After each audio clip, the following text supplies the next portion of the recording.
अरे एकता बहू, मैंने तुम्हें कहा है ना, रोज मेरी चाय के साथ टाइम से न्यूज़पेपर दे दिया करो।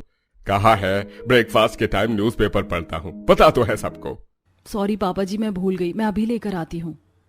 उसकी कोई जरूरत नहीं है दीदी, आप बैठकर खाना खाइए। ये लीजिए पापा जी आपका न्यूज़पेपर और आपकी गर्मा गर्म कड़क चाय। आज तो आपको पेपर लेट मिली है, लेकिन कल से मैं आपको 8 बजे ही दे दिया करूंगी। ठीक है वर्षा बहू। ये लीजिए माँ जी आपकी शुगर फ्री चाय और पनीर का चीला जो आपके लिए बहुत फायदेमंद रहेगा। और भव्या ये तुम्हारा हनी पैक केक। अजी आपकी ग्रीन टी। और जेठ जी, जेठानी जी, ये आपके लिए हेल्दी स्प्राउट्स। वाह बहू, तुमने तो 4 दिनों में ही अपने ससुराल की सारी जिम्मेदारी संभाल ली और ये भी पता चल गया तुम्हें कि किसको क्या पसंद है। तुमने सबका अलग अलग पसंदीदा नाश्ता दे दिया। अब तुम भी बैठ जाओ और खा लो। माँ जी आप मेरी फिक्र मत कीजिए, पहले आप सब खा लीजिए, कुछ चाहिए होगा तो। ठीक है बहू। थैंक यू भाभी, आपने बहुत टेस्टी हनी पैन केक बनाए हैं। मैं कब से खाना चाहती थी, एकता भाभी ने तो आज तक बनाकर ही नहीं दिए हैं। भाभ्या तुम कब खाना बनाना सीखोगी? देखो जो चीज मैंने बनाई नहीं है उस पर एक्सपेरिमेंट करके टाइम बर्बाद क्यों करना, जब पता है अच्छा बनेगा ही नहीं। कोई बात नहीं दीदी, मैंने बना दिया आपसे। भव्या तुम्हें जो भी चाहिए होगा मुझे बता देना, मैं बना दूंगी। अरे बहू, बिरजू काका से कह देना ऊपर और बाहर गार्डन एरिया में पौधे पर पानी डाल दे। माँ जी बिरजू काका की वाइफ की तबीयत खराब थी इसलिए मैंने उन्हें घर भेज दिया और पौधों में पानी मैंने डाल दिया है। और हाँ, ये तो मैं भूल ही गई, मैंने पूजा भी कर ली, अभी प्रसाद लेकर आती हूँ। ऐसा कहकर पूजा घर से प्रसाद लेकर आती है। वो सबको दे देती है, तभी सास उसकी बलाएं लेती है। थू थू थू थू थू, नजर ना लगे मेरी बहू को। वाह मेरी समझदार बहू, तूने तो सब काम संभाल लिया। और एक ये है जिसे कोई काम बोलो तो इतनी देरी में करती है। अच्छा बहू, कल मैंने तुझे कच्ची कैरी ला कर दी, तूने उसका आम का अचार बना दिया? नहीं माँ जी, मुझे आम का अचार बनाने नहीं आता, मुझे लगा आप आकर बताएंगी तब मैं बनाऊंगी। अगर ऐसा था तो क्यों नहीं बताया और मेरे पास आई क्यों नहीं? मैं तुझे बता देती, लेकिन तूने सोचा कि पूछूंगी तो माँ जी मुझसे ही काम करवा लेंगी ना काम करने के तो अनेक बहाने हैं तेरे पास। अब तेरे पापा जी को कब अचार बनाकर खिलाऊंगी? माँ जी आप फिक्र मत कीजिए, मुझे अचार बनाना आता है, मैं बना दूंगी, देखा। तभी एकता वहां से गुस्से में उठकर चली जाती है। सब लोग खाना खाकर अपने कमरे में चले जाते हैं। शाम को खाना एकता बनाती है, जिस खाने को खाकर सुभाष खांसने लगता है। तभी वर्षा फटाफट से पानी देती है। पापा जी क्या हुआ, आप इतनी जोर जोर से खांसने क्यों लग गए? आप ठीक तो हैं? अरे अच्छा हुआ बहू तुमने पानी दे दिया। अरे एकता बहू, तुम्हें इस घर में 2 साल हो गई, तुम्हें अभी तक नहीं पता चला कि मैं इतना ज्यादा नमक नहीं खाता खाने में, तो इतना नमक क्यों है? गलती से हो गया पापा जी, अगली बार से ऐसा नहीं होगा। पापा जी ये लीजिए दही, इस सब्जी में डालकर खा लीजिए, आपको नमक का कुछ भी पता नहीं चलेगा। वाह बहू, तुम बहुत समझदार हो, मुझे तो लगा था मैं खाना ही नहीं खा पाऊंगा। अरे पापा जी मुझे छोटी मोटी चीजें बहुत अच्छे से आती हैं। हाँ तुम गरीब घर से जो आई हो, मेरा मतलब वहाँ ये छोटी छोटी बात होती रहती है ना, अमीर घरों में ये सब कहाँ होता है। ऐसे ही दिन गुजरते हैं। एकता अमीर घर से होने की वजह से घर के किसी भी काम को न तो ठीक से करती थी, न ही हाथ लगाती थी।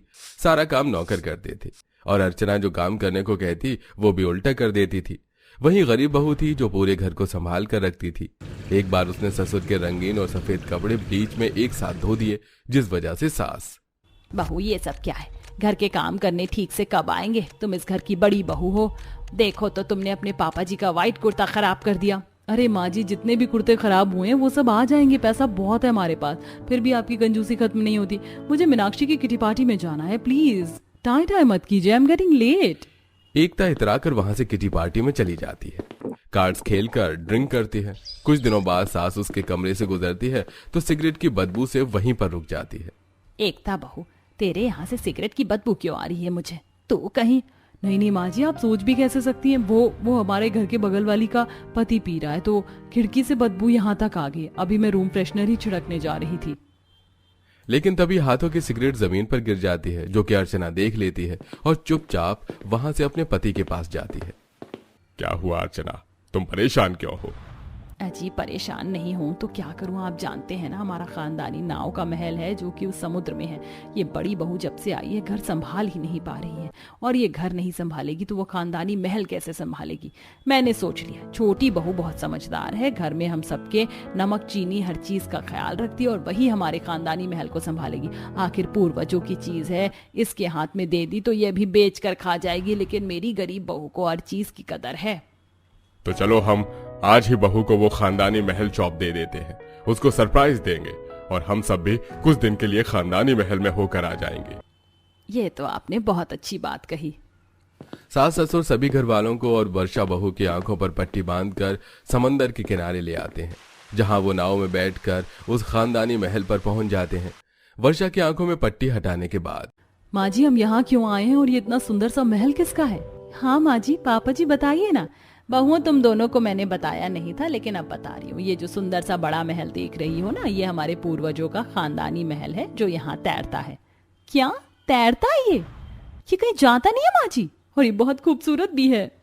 हाँ बहू, ये कहीं नहीं जाता, बहुत पुराना है, यहाँ हमेशा के लिए थम गया है। कई सालों पहले हमारे पूर्वजों के पास घर नहीं था, तो वो यहाँ नाव में रहने लग गए। बदलते सालों के साथ इस नाव पर घर बन गया और घर से ये महल बन गया जहां तुम दोनों के पति पैदा हुए। लेकिन हमारा रोज समुद्र से नाव में आना जाना करना खतरे से खाली नहीं था ये, और काम पर भी जाना दूर पड़ता था, इसलिए हम यहाँ से कहीं और रहने लग गए और बस यहाँ साल में 2-3 बार ही आया करते थे। तुम्हें पता है बहू, इस खानदानी महल की जिम्मेदारी हम किसे दे रहे हैं? तुम्हें वर्षा बहू, तुम्हें। मुझे क्यों माँ जी? इतनी बड़ी जिम्मेदारी मैं नहीं संभाल सकती और मुझसे पहले तो जेठानी जी आती हैं। नहीं बहू, इस खानदानी महल की जिम्मेदारी तुम ही इकलौती संभाल सकती हो। बड़ी बहू तो इस काबिल है ही नहीं, वो घर नहीं संभाल पाती तो इसे क्या संभालेगी। इसीलिए हमने बहुत सोचकर इतने सारे पीढ़ियों की जिम्मेदारी की निशानी तुम्हें दी है। चलो अब अंदर चलें। माँ जी, पापा जी, आप दोनों मेरे साथ ऐसा नहीं कर सकते। ये खानदानी महल मुझे मिलना चाहिए। लेकिन बहू, तुम्हें ये नहीं मिलेगा, ये हमारा आखिरी डिसीजन है। फिर सब तैरते खानदानी महल में घुस जाते हैं, जहां बड़ा सा झूमर होता है, शानदार संगमरमर होता है, सुंदर दीवारें होती हैं और मॉडर्न चीज से जुड़ी सारी सुविधाएं होती हैं। अपना बड़ा सा कमरा देख वर्षा बहुत खुश होती है। वाह रोनी जी, जगह तो बहुत अच्छी है और यहाँ से समुद्र की दुनिया बहुत सुंदर दिखती है। वो देखिए, सुंदर सुंदर मछलियाँ। बहू, डिस्टर्ब के लिए सॉरी। क्या तुम सब लोग फिशिंग करना चलोगे? बाहर बैठकर बहुत अच्छा लगेगा, ठंडी हवाएं जो चल रही हैं। हाँ चलिए, आज तो तंदूरी मछली खाएंगे। पूरा परिवार किनारे बैठकर फिशिंग करता है और दोनों बहू मछली को तंदूर करके घर वालों को खिला रही होती हैं।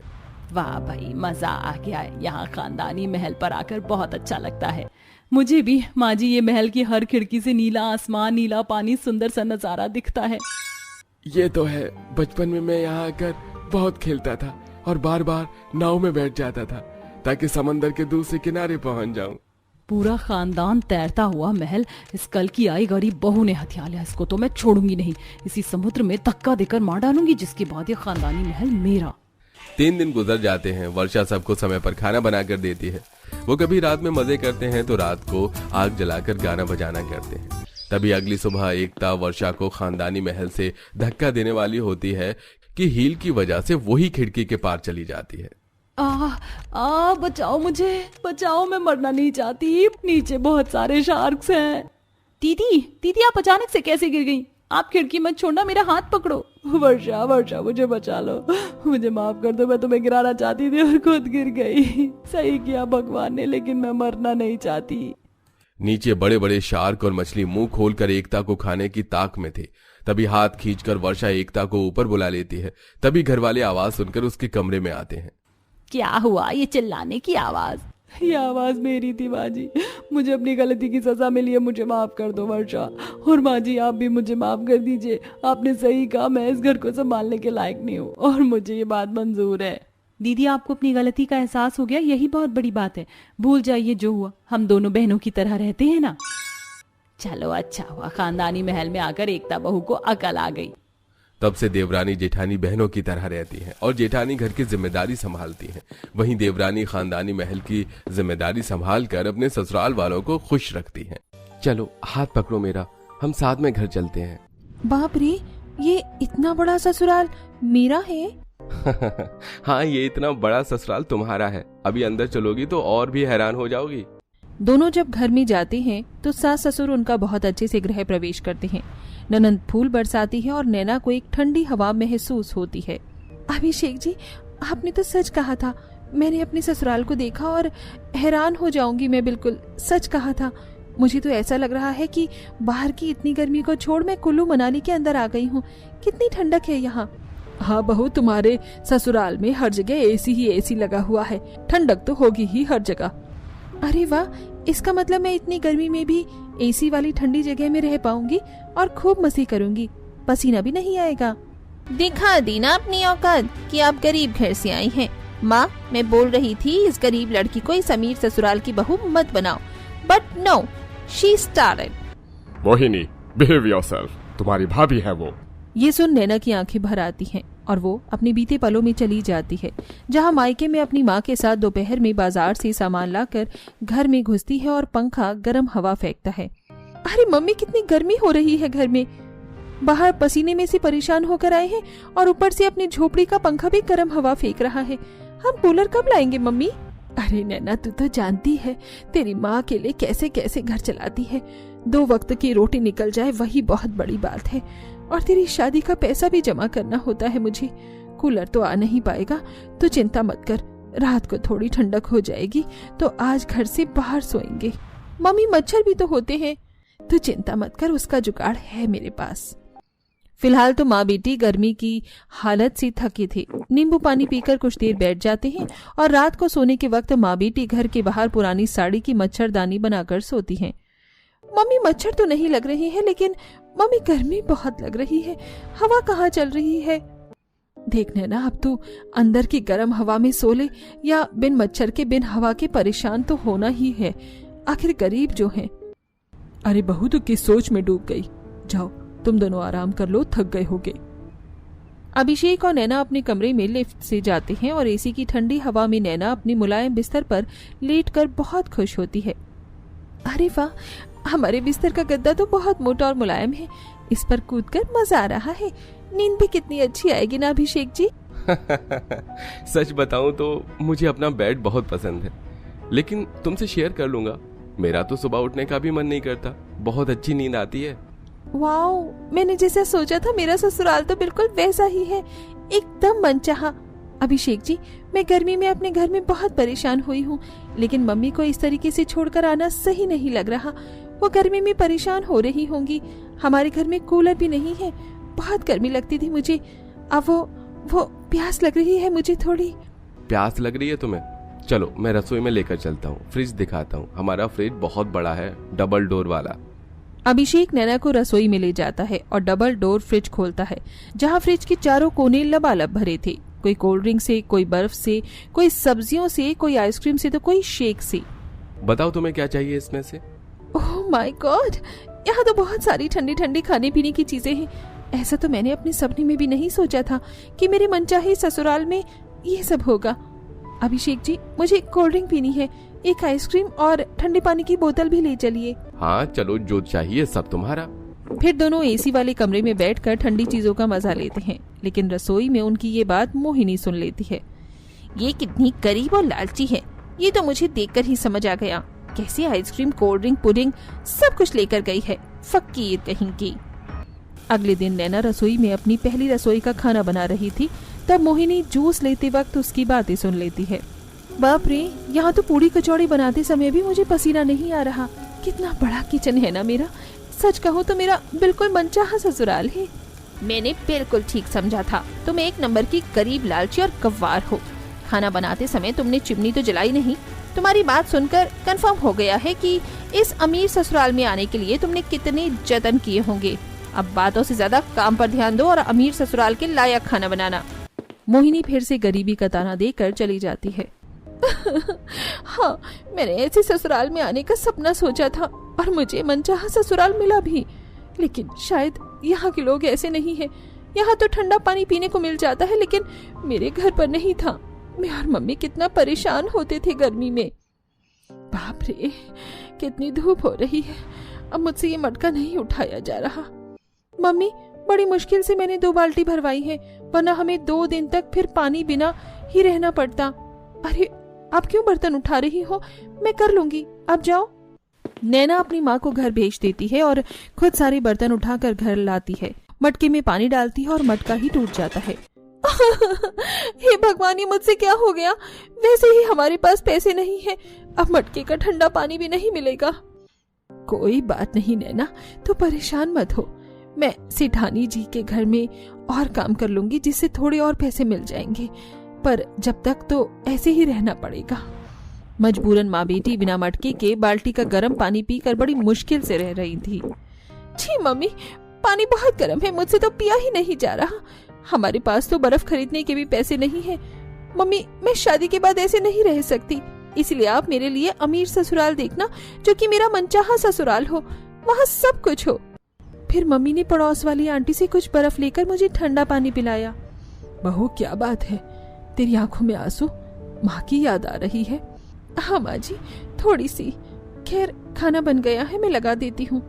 तू क्यों लगाएगी, तूने बना दिया बहुत है। हरिया, बहू का बनाया हुआ सारा खाना नीचे टेबल पर ले आओ। जी बड़ी मालकिन, आप जाइए, छोटी मालकिन हम लाते हैं। फिर हरिया बहू का सारा बनाया हुआ खाना डाइनिंग टेबल पर ले जाता है। सब लोग खाकर खुश होते हैं सिवाय ननद के। फिर सास अपनी बहू को पुश्तैनी हार देती है। घर का एक एक कोना कोना दिखाती है, जहाँ उसे बहुत सुंदर स्विमिंग पूल भी दिखाई देता है जो कि छत पर बना होता है। वाह माँ जी, स्विमिंग पूल! मैं कब से चाहती थी कि ऐसे स्विमिंग पूल में नहाऊं। शादी से पहले तालाब में नहाने का बहुत मन करता था, लेकिन लड़कों की वजह से वहाँ जा ही नहीं पाती थी और लड़कियां गरीब बोलकर निकाल दिया करती थी। कोई बात नहीं बहू, ये तेरा ही घर है, तू शौक से इस स्विमिंग पूल में नहा सकती है। नैना खुश हो जाती है। ऐसे ही दिन गुजरते हैं। नैना अपने अमीर ससुराल में फ्रिज, एसी, ठंडी ठंडी चीज खाकर बहुत खुश होती है, लेकिन नैना को खुश देख मोहिनी अक्सर उसे गरीबी के ताने दिया करती थी। इतना ही नहीं, भाभी के खिलाफ अपनी माँ के कान भी भरती थी। एक दिन बहू मैंगो स्टफ आइसक्रीम सबके लिए बनाती है। तभी ननद की 4 सहेलियां घर पर आती हैं। अरे यार, आइसक्रीम खाने का मन कर रहा है, अब बाहर से आइसक्रीम कौन लाएगा? तेरे घर में है क्या? नहीं यार, मेरे घर में भी आइसक्रीम खत्म है, कल रात को ही सारी खा ली थी मैंने। अरे दीदी, आइसक्रीम है ना, मैं लेकर आती हूँ। मुझे पता था आपने ही आइसक्रीम छुपा कर रखी होगी, तभी तो मुझे फ्रिज में दिखी ही नहीं। जल्दी लेकर आओ। नैना आइसक्रीम लाकर ननद के दोस्तों को दे देती है। तब ससुर, बहू तूने उसे बताया क्यों नहीं कि ये आइसक्रीम तूने बनाई है? तू तो खाती भी नहीं है आइसक्रीम, फ्रिज की सारी आइसक्रीम उसने ही खत्म की है। कोई बात नहीं पापा जी। फिर ननद अपनी सहेली के साथ स्विमिंग पूल में नहाती है। स्विमिंग पूल में नहा के और भी नमकीन हो गई हो। do that पानी वाला डांस। सही मौका है, मैं भी स्विमिंग पूल में दीदी के साथ नहा लेती हूँ। उन्हें देख नैना भी स्विमिंग पूल में नहाने के लिए चली जाती है, लेकिन उसे देखते ही मोहिनी उसे खरी खोटी सुनाकर स्विमिंग पूल से बाहर निकाल देती है। तब सास उसे सुनाती है। बस कर, तू कितना सुनाती है बहू को? कब से मैं तुझे देख रही हूँ, शुरू से लेकर अभी तक तेरे को समझ नहीं आ रहा कि वो तुझसे बड़ी है, तेरी भाभी है, और तू बार बार गरीब की चीज बोले जा रही है उसे। हाँ तो मैंने माँ कौन सा ही गलत किया? जब से इस घर में ये आई है, घर को घूर घूर कर देखती है, चीजों पर झपट पड़ती है, एसी के कमरे में पड़ी रहती है, और अब तो स्विमिंग पूल में नहाने आ गई। और मैंने इसके मुंह से सुना था इसे मनचाहा ससुराल मिल गया है, ये भी वही निकली, पैसों पर मरने वाली। बच्चों तुम सब जाओ अभी। मोहिनी की सहेलियां चली जाती हैं। तुझे पता भी है बहू ने सबके लिए आइसक्रीम बनाई थी और उसका खुद का बहुत मन था, फिर भी उसने अपने बारे में न सोचकर एक बार में सारी आइसक्रीम तुझे और तेरी सहेलियों को दे दी। घर में तू कितना उसे सुनाती है, ये सब हम जानते हैं, लेकिन एक बार भी बहू हमसे शिकायत नहीं करती, और मेरी बहू ऐसी बिल्कुल भी नहीं है जो तू उसे समझती है। दीदी, अगर आपको सच में ऐसा लगता है कि मैं पैसों के लालच के पीछे इस घर में शादी करके यहाँ आई हूँ, तो मैं यहाँ से चली जाती हूँ। बस एक बात कहना चाहूंगी, मनचाहा ससुराल तो मिल गया, लेकिन क्या करूँ, गरीबी से बहुत परेशान थी। कभी खाने को नहीं मिलता था, कभी पानी पीने को नहीं होता था, गर्मी में सोना पड़ता था, कभी जमीन पर तो कभी बिना पंखे के। इसीलिए मनचाहा ससुराल चाहती थी। वो तो मिल गया, लेकिन मनचाहे लोग नहीं मिले। माँ जी, पापा जी, मुझे माफ कर दीजिए, मैं जा रही हूँ। इतना सब सुन तुरंत मोहिनी को अपनी गलती का एहसास होता है और वो अपनी भाभी का रास्ता रोककर हाथ जोड़कर खड़ी होती है। भाभी, मुझसे बहुत बड़ी गलती हो गई, मैंने आपको गलत समझा, प्लीज मुझे एक मौका दे दीजिए, हम सब साथ में खुश रहेंगे, प्लीज भाभी मत जाइए। ठीक है। ननंद भाभी एक दूसरे के गले लग जाती हैं। उसके बाद साथ में स्विमिंग पूल के अंदर आइसक्रीम खाकर मजे करती हैं और पूरी गर्मी की छुट्टियों को अच्छा बिताती हैं। साथ ही नैना गर्मी में अपनी माँ से भी मिलकर आती है और घर में भी कूलर लगवा देती है।